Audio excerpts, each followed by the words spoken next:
Bonjour à tous, alors je me présente, je suis Dominique Lecoq, je suis fondateur de la société Kant et on est des méchants fabricants de SDA. On fait partie d'un certain nombre de regroupements que vous connaissez, France Renouvelable en particulier. Alors, Cyril nous a présenté les SDA tout à l'heure, je vais revenir sur ce qu'est un SDA. Eh ben, c'est un système qui est implanté sur une éolienne ou à côté d'une éolienne ou à côté d'un parc avec différents capteurs, des radars, des lidars, des fonctions acoustiques et qui doit engendrer une action de protection de l'oiseau. Alors une action, ça peut être un arrêt de l'éolienne, le ralentissement, on y reviendra tout à l'heure si vous voulez, et éventuellement un effarouchement. Voilà, donc ce sont les deux actions possibles. Aujourd'hui, on n'arrive pas à faire lever la tête aux vautours, malheureusement. L'enjeu, c'est de détecter, Olivier Durez nous l'a bien dit, c'est bien de détecter très tôt pour avoir le temps de stopper la machine. Un rotor, ça s'arrête entre 25 et 50 secondes. C'est en partie lié à la taille, à la taille du rotor. C'est aussi lié au type de machine. Alors je vais revenir un peu sur le contexte éolien. Dans les années 80, il y a une prise de conscience majeure, vous le savez bien, des problèmes climatiques. Derrière, en fait, on a une prise de conscience de l'effondrement de la biodiversité, malgré la Convention de 92 qui déjà nous alertait très fortement là-dessus. Il y a une excellente étude qui a été sortie par Geoffroy Marx, alors que je ne connais pas personnellement, mais qui recense les collisions autour des éoliennes entre 97 et 2015, et il souligne, en fait, cette étude souligne qu'il faut améliorer les protocoles de recherche de cadavres, et Olivier Durez est bien placé pour nous expliquer cela. 2020-2024, il y a un projet qui est extrêmement intéressant, qui a réuni tous les acteurs en fait et les parties prenantes autour des éoliennes, qui est le projet MAP, qui a analysé un certain nombre de choses et qui a, on va dire, exprimé ce qu'il faudrait faire pour valider les SDA. Alors, il y a eu des réponses technologiques depuis tout ce temps, c'est-à-dire qu'à partir de 2009, on a les premiers SDA qui arrivent, qui ont été créés en Espagne par la société DT Bird, qui faisait au départ que de l'effarouchement. À partir de 2010, on commence à avoir les premiers arrêtés préfectoraux qui nous disent « vous devez, sur vos parcs, mettre des systèmes de détection, de bridage avifaune ». Sur les parcs à fort enjeu, on parlait beaucoup du Milan Royal à l'époque. Il y a la réponse française, avec les deux pionniers français qui sont peut-être dans la salle, je sais pas.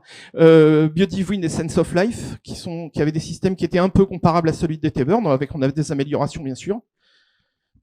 Bioseco, qui est une société polonaise, qui a ajouté à partir de 2014 de la mesure de distance et de la mesure de trajectoire.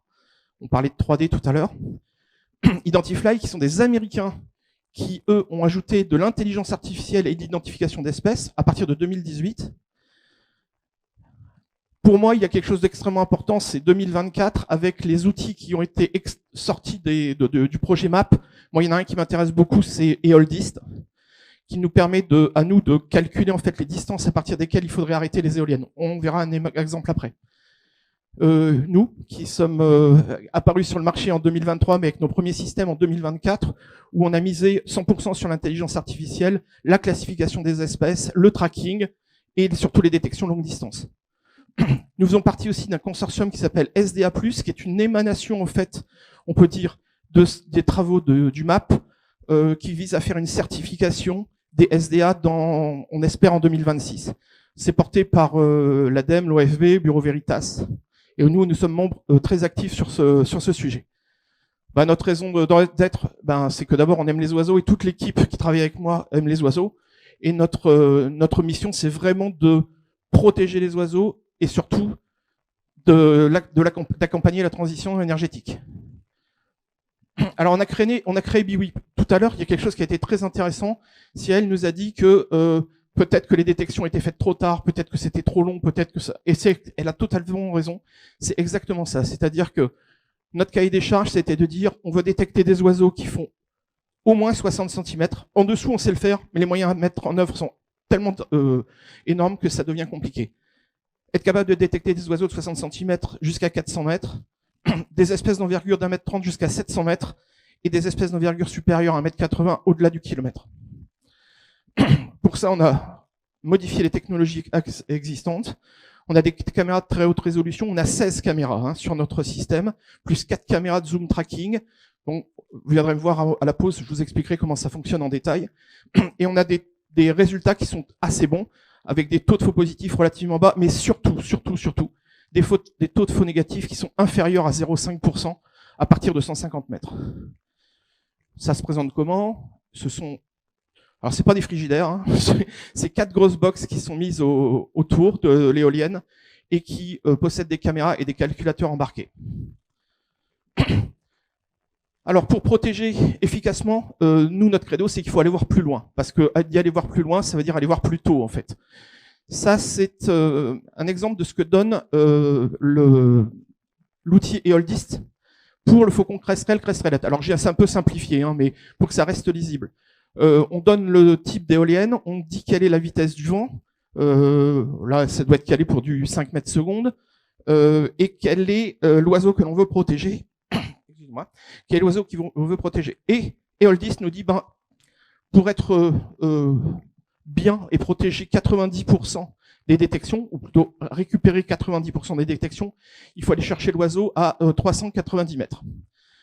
Je reviens, ça a été très intéressant ce qu'a dit Cyril tout à l'heure, c'est que les anciens SDA, enfin les SDA que vous avez testés, qui ont été testés, étaient souvent des caméras, on va dire 1D, enfin 2D plutôt, et voilà.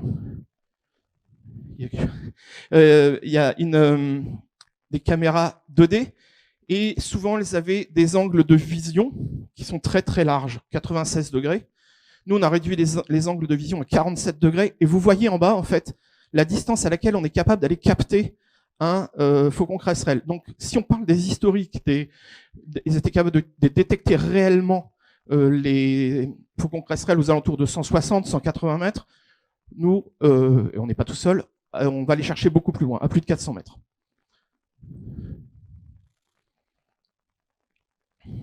Là, on peut essayer de faire fonctionner la vidéo. Je vous montre un peu à quoi ça ressemble. Alors ça, c'est une vidéo qui a été captée il y a quelques jours. Voilà, ici vous voyez la cible qui est en vol. Alors bien sûr, tous les spécialistes qui sont dans la salle savent de quoi il s'agit. Moi, je suis pas ornithologue. J'ai besoin que mon système puisse me dire quelle est l'espèce. Et l'espèce, on va y revenir.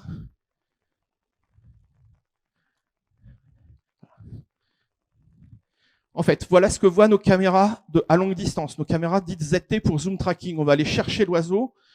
En allant chercher l'oiseau, on va avoir sa taille.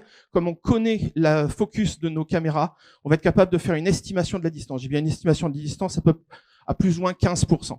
Donc on voit qu'on est capable d'aller chercher cet oiseau, j'arrive pas bien à lire, mais je crois que c'est 340 mètres, ce qui est dans la fourchette de ce que on se donne pour arrêter l'éolienne. Et là, le signal est envoyé à l'éolienne. On a 1 seconde pour détecter l'oiseau, c'est-à-dire ce que vous avez vu sur la vidéo. La classification se passe en moins de 4 secondes. 4 secondes, c'est le temps maximum que l'on s'est donné. On envoie un signal éolien et le passage à la vitesse résiduelle est de 30 secondes. Tout le processus a duré 30 secondes.